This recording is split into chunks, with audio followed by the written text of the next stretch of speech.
Look, it's still the mountains. If you were with me last time, look, it's still this. Still here. Always here. And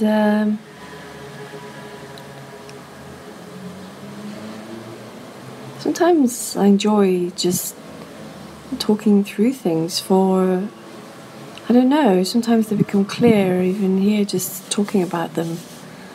And I say this because I was asked to do something, an interview for argument's sake, to do an interview, and I was asked to talk about myself, so that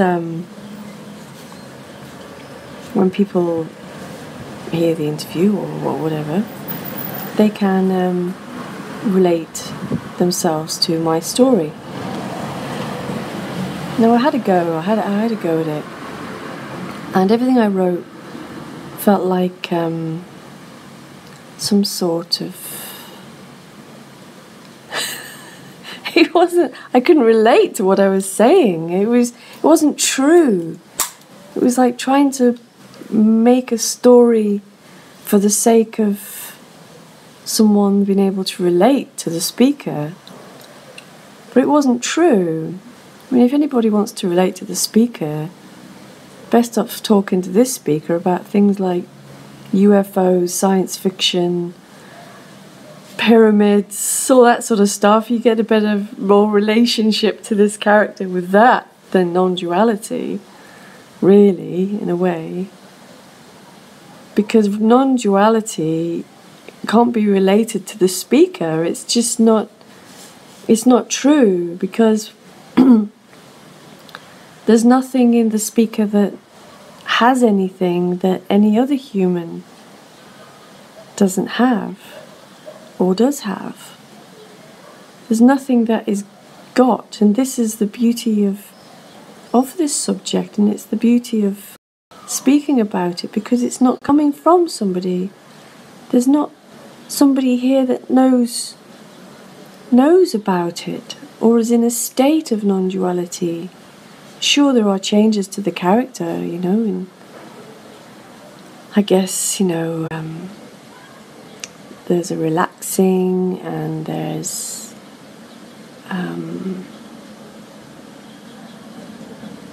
neurotic thought patterns go, sense of time goes. Oh, bad connection. I'm just going to move back slightly.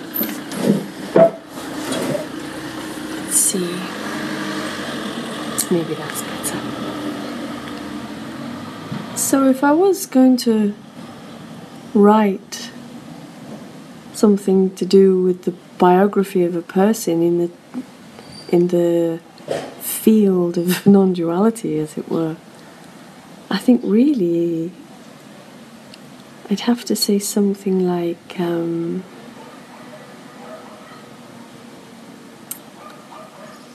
have to wait for it to come. I've been struggling with this all day. I have to write something, and I'm finding it very difficult, because really I couldn't give a flying fig about the story of Lisa. It's just so irrelevant, when it comes to non-duality. But let's see what comes. What would I say? I would say something like, well, I'm required at this point to write a biography so that the reader or the listener can relate to the person who's speaking. And really, in a way, they can relate to the way, so she suffered and I'm suffering, but she got there. So there is a possibility of me getting there. But this isn't true. Nobody got anywhere. The story of Lisa is utterly irrelevant to freedom. There is not things that dropped away. There are not things that improved or became clearer. It was just simply that whole structure of being somebody who loved, lost and suffered in time, in the illusion of time, somehow in that time got somewhere. And now Lisa is free. That's not true. There is only freedom. And freedom isn't for anybody. It's for its own sake. It just is. It is what is. It's not suddenly somebody who realises it and the other humans who come to listen to that speaker don't realise it. It's not like that at all. The one that's appearing to be me and who's seeking and looking is not the one that will find anything. It's the end of that one that will reveal what is free, and that is everything. And in that moment it will also reveal that the sense of me and the sense of seeker was also the freedom appearing. You see, I can't even write, I can't even speak randomly some sort of hypothetical biography because it's just not true. And anything I say about the story of Lisa, about how she suffered as a child and how she became a seeker and how she did all these things, all of which she was an utter failure at, and in the end none of it was of any use whatsoever because it was already freedom appearing as that. Or maybe that can be the biography. Maybe that's the best I can do. Yeah, because as I said, anything I write about Lisa in terms of non-duality is just not true. And in a sense, that is wonderful that it's not true. Then there's nothing to find, is there? There's nothing to find because what is being looked for already is. And that is the most amazing irony. You know, in a sense, what we've been told or what we've learnt through whatever forms, even if it's our own, you know, what we think are conclusions, in reality, just turn everything the other way round. I'm looking for enlightenment. There isn't enlightenment. I'm looking to be free. No, there is only freedom. You won't be free. Whatever you think of, it's the opposite. It's like the most amazing discovery. When it's discovered, it is so... Oh, did it crash? Oh yeah, it says it's a really bad connection. Yeah, there's not much I can do about that. Well... Oh, now I'm trapped in something. Oh, there we go. Okay. Got trapped in iPad land. Well, I could always watch it afterwards.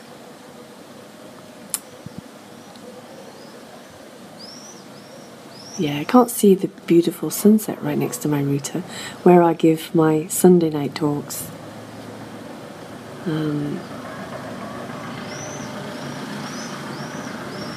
Okay, great. And hi, those who've joined.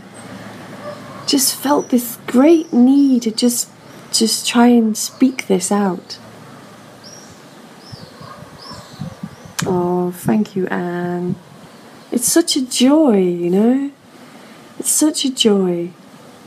And there's this movement, it's like a propensity. It's like, oh, I've been thinking about this biography all day, and It's not going anywhere. You know what? I'm just going to talk about it.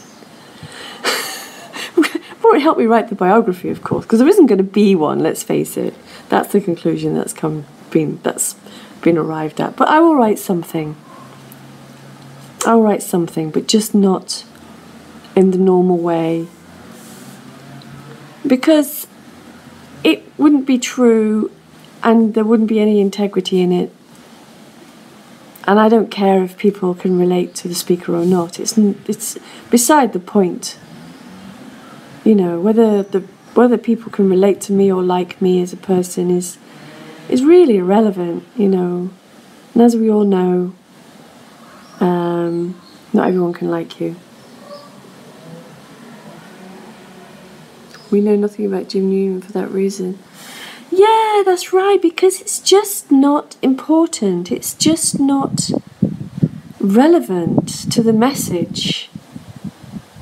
You know, if you want to know about the speaker, say hi on Facebook and drop me a mail. But really, in this subject, there's nothing can be said about the speaker. And I think what is wanted is something about the speaker, her journey to this point, as if there was a beginning, a middle and an end. But this is the thing, nothing ended, nothing started. This is, if you want to give it a word, the realization or discovery. And it's nothing to do with me. I haven't realized it, because there is no, that one is actually the hindrance to the discovery. That ironically, that is the freedom as well. But that one is the hindrance to the discovery that there wasn't anywhere to get. Because all there is this. All there is what is. Sitting wherever anyone is sitting or standing, lying down, the wall, the ceiling, the view out the window, or the feel of the body, thoughts, sensations, colours, or irritating noises, nice noises, smells, everything, you name it. This is what is being looked for, but it can't be found by the one in the story, because the one in the story is in perpetual motion.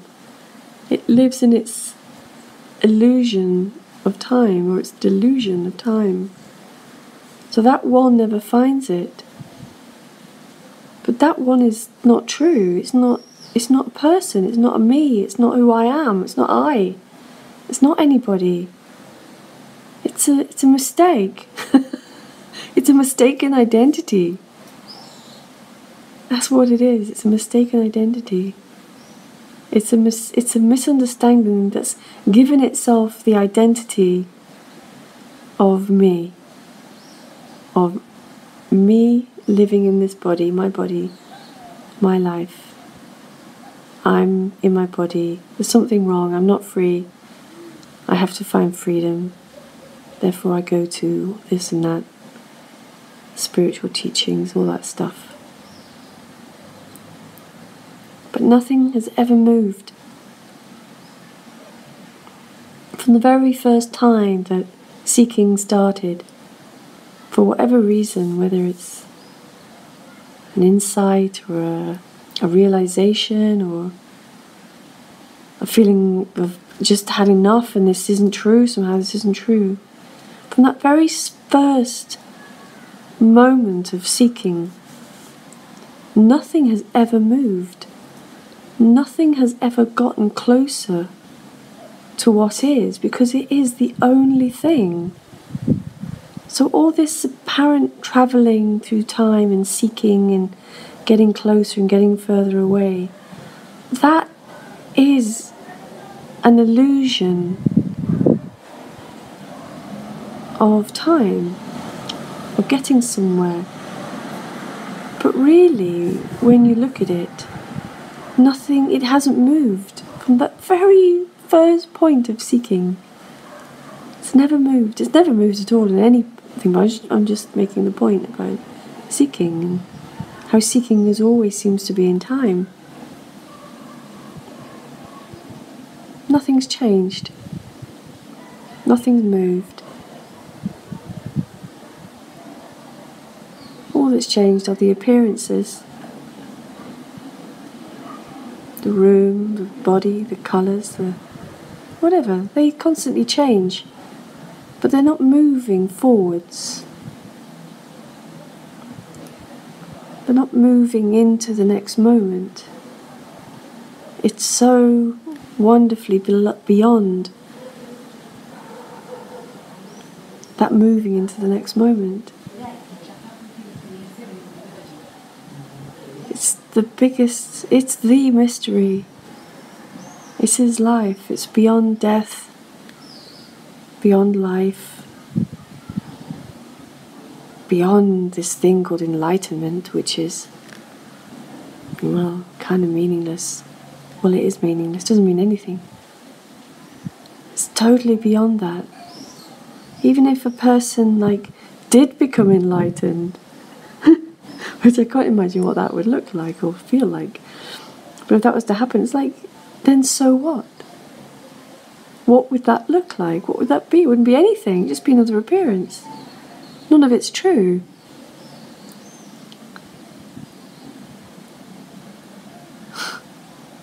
Wonderful.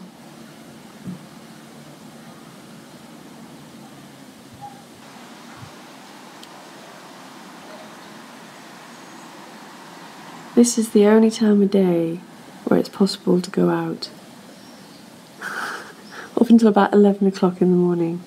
Then it's it's way too hot. See, this is such a relief at this time of day when the sun goes down. Oh, God, it's so nice. It's like the opposite of having a really hot bath when you're freezing cold. It's a cool breeze when you're boiling hot. It's so nice.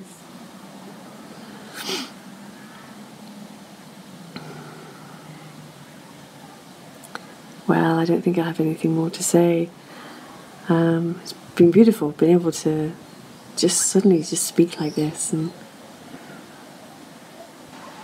for no reason. My reason was to help with my so-called biography, but it hasn't helped at all. It's still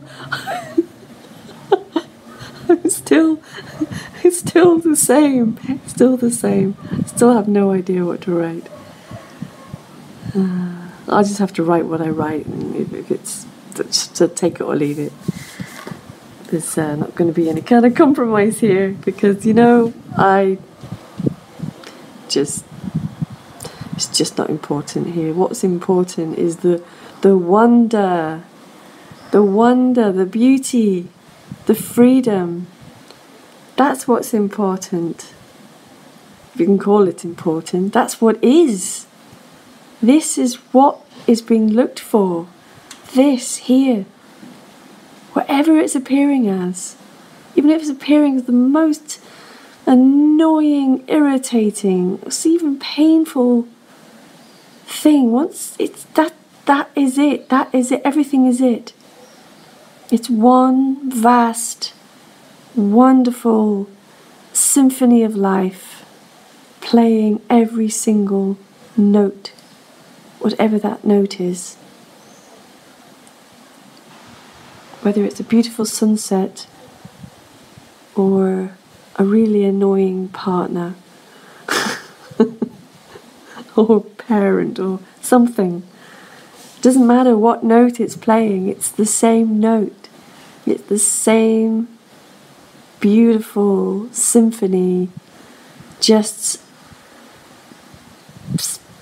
appearing, like pow, bang into existence. Just story of Lisa is just like, oh, snore. We've all heard it before. We've heard all the stories of seekers. It's the same story. Everyone's got the same story. I might have some funny little stories here and there of things that have happened, and sure, that can be quite fun, but really it's not it's just not relevant.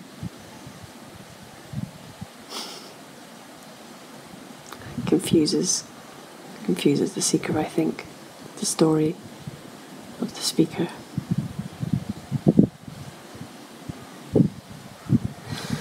Yeah, anyway, well, thanks people for joining me, and lots of love, and yeah, night night.